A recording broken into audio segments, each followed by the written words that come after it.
Hello, welcome to the long-awaited, much-anticipated, long put off, and oft-speculated summary of the 5th session of the Giraffivores campaign. After a long hiatus, I have elected to no longer put off these little play-by-plays and get to it. And speaking of getting to it, we probably should. We last left the party in the town of Bendersham, and boy did they have an experience. Murder mysteries, plots of corruption, dark friends in the town's higher-ups, shadow spawn armies, and some great channeler in the skies. The party is split on what to do.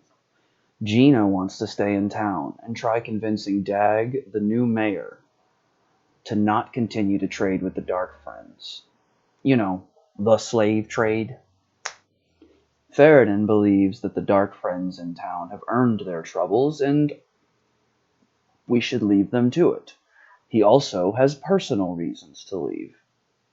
Macerim, Ailen, and Beric all stay with Gina, and Ferritin and Zakub are accompanied by Aiel to seek out the man in the sky that looks surprisingly like Ferritin's uncle.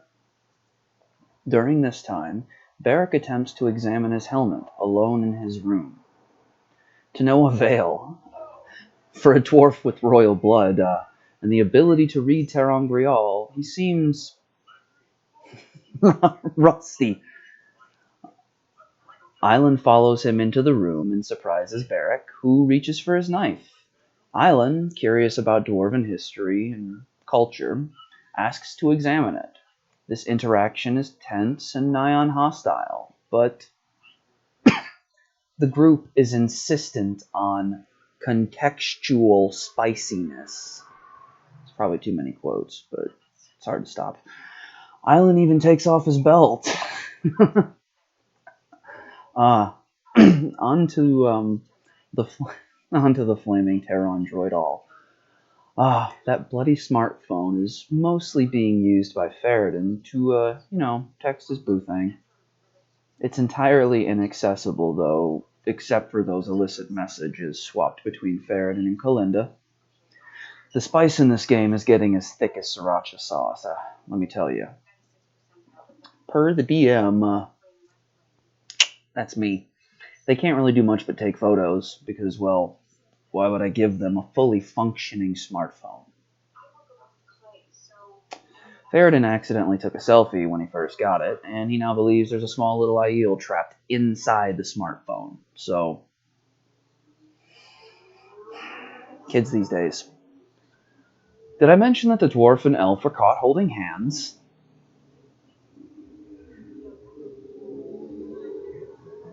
Macerim is smart enough to sleep. He's probably the only smart man in the team full of insomniac men and women. Men and woman. Gina writes a letter to Selenia, and one for Dag in case they don't see him before they leave. She finds Beric and Ailen alone in the dwarf's room. Ailen suggests leaving misleading info in case someone other than Selenia gets the letter. Gina asks Beric about him calling her Freyatia, which is dwarvish for wilder, and after some discussion believes that going by her name would probably be safer. It is then realized amongst everyone there that no one really knows each other's names very well, or anything else, and 5 sessions in, they make some interactions and introductions finally. And then more spice occurs. To put it as it is put in the notes, Beric looks over Gina's rod while Gina hardens air to seal the doors and windows. All the while, Mace snores.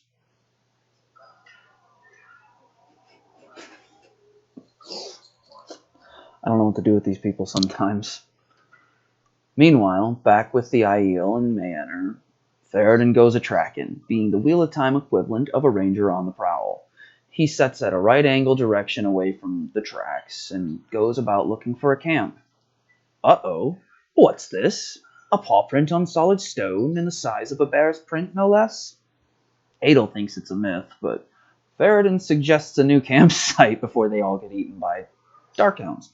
And the only logical place for an Aiel to camp is in a flaming treehouse.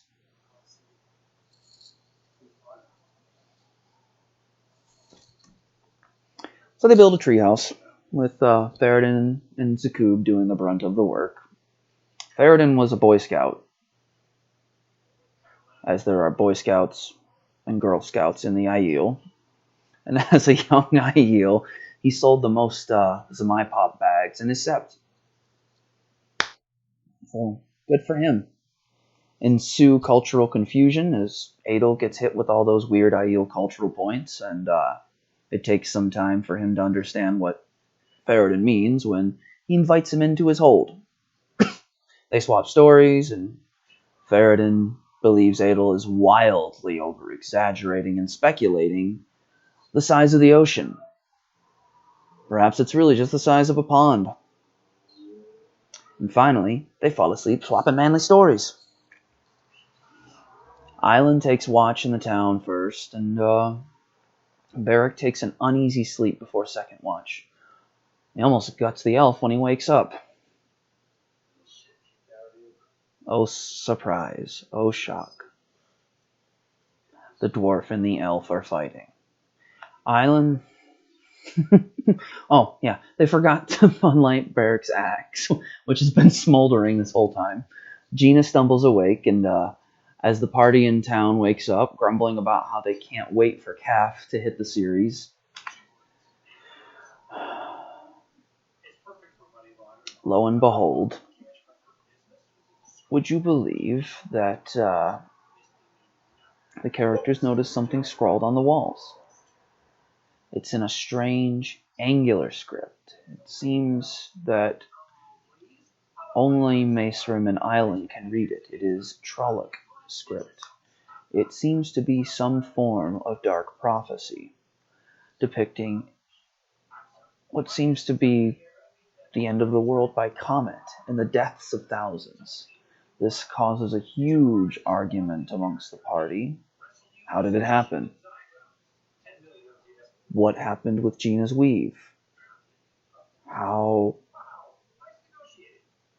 were they able to all stay asleep? How did no one on watch see this? No one agrees on anything except that they need to leave town immediately. Well, I guess, except Gina needs to make an attempt to talk with Dag before they leave, and Macerim and Gina leave their share of the funds from helping the town, in hopes of spurring Dag to no longer deal with the Dark Friends. Gina leaves a small false trail as they leave, and they head out.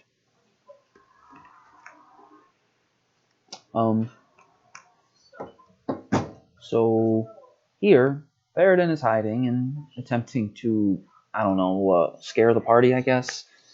It was a fun interaction, although I'm not sure what stepping out and going booga looga looga was going to do, but Macerim at least acts scared, and Beric's actually scared, but laughs it off. Gina, the group mom, and sometimes Grump, is unimpressed entirely. And with this, Gina notices the Darkhound print. And after some Lion King allusions, Island starts singing Lion King songs. It is at this point that my wife dubs Faradin the Yeeter, as he tends to run off quickly, he jumps out of windows, he tends to not make many decisions while thinking, and Faradin dubs her a wise one, and I was wise enough to concur. The party feels watched continuously, but they cannot find any evidence at all of being watched. It is at this point, though, that Gina finally remembers to extinguish the axe. A day later. More Lion King songs. Camp is made, and Gina and Adel begin to mutter in their sleep, and it seems they're having some strange dreams. They've been having strange dreams. This is just like that.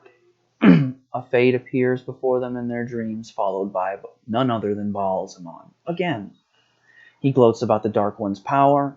He's overall unimpressed by the two dreamers, and he tells them he's tired of their interference. They awaken, bolt upright. Ferrodin offers Aiel his usquai, and Aiel promptly gets drunk and drains the rest of the flask.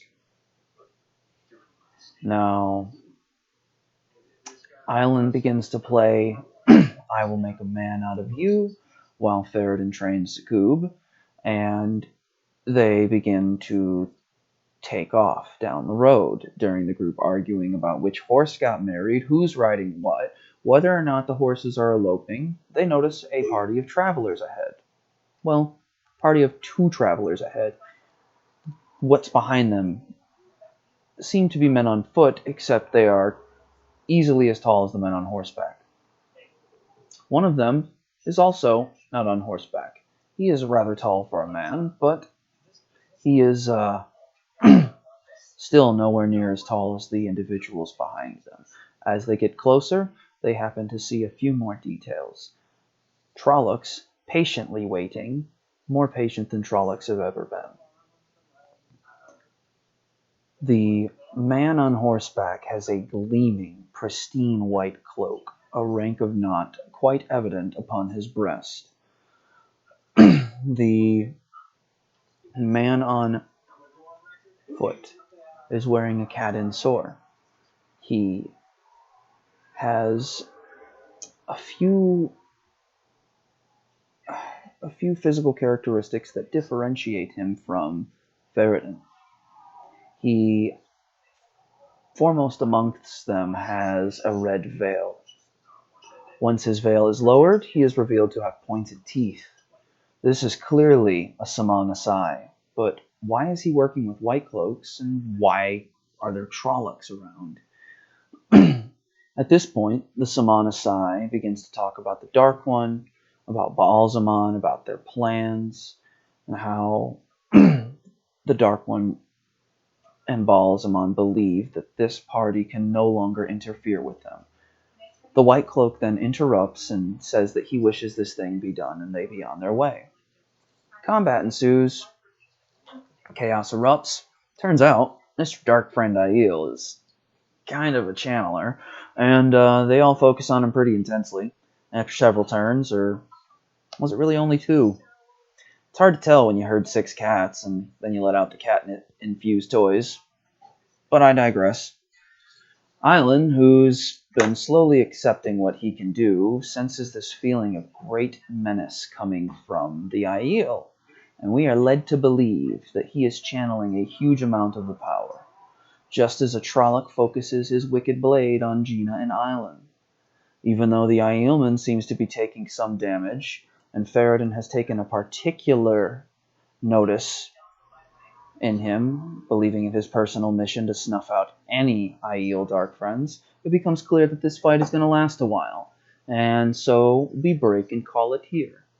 I thank you all for being patient with me as I get the session summary out, and let me tell you, the next one's going to be crazy.